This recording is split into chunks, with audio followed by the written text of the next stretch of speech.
Autre actualité, c'est la fête de l'Europe qui a commencé ce week-end. Nous sommes avec Nawel, vous êtes en charge des affaires européennes pour la ville de Strasbourg.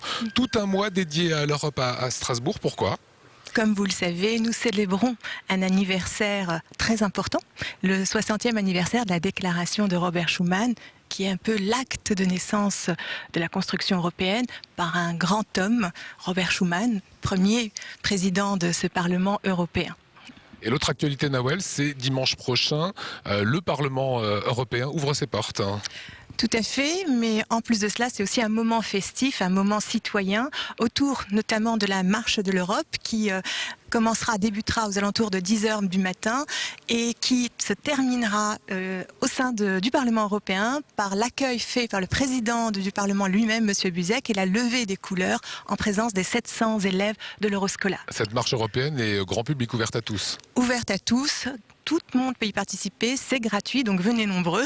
Et l'après-midi, match de foot, c'est ça ? Absolument, une après-midi dédiée à la jeunesse, puisqu'un match de foot est organisé à foot en salle, de jeunes Européens sélectionnés par l'UEFA, au Rhenus à 14 h. Est-ce que Strasbourg est une vraie ville européenne, Nawel ? J'ai la fierté de penser que oui, c'est une vraie ville européenne, bien sûr, par l'existence d'institutions majeures dans notre cité.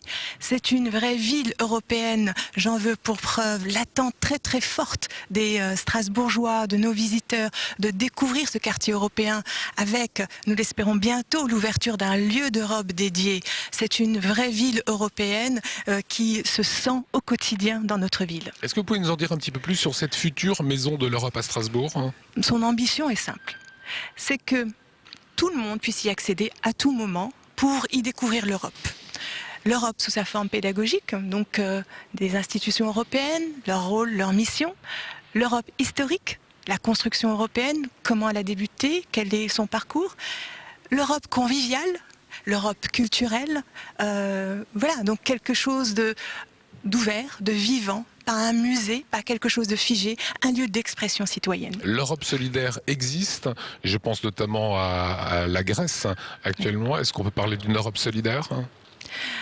Alors c'est vrai qu'elle est un peu mise à mal compte tenu des polémiques autour du soutien de la Grèce par l'Europe, mais j'ai envie de dire à titre personnel que c'est fondamental. S'il n'y a pas d'Europe solidaire, si on ne soutient pas la Grèce, on met à mal la construction européenne qui s'est créée autour de ce thème-là.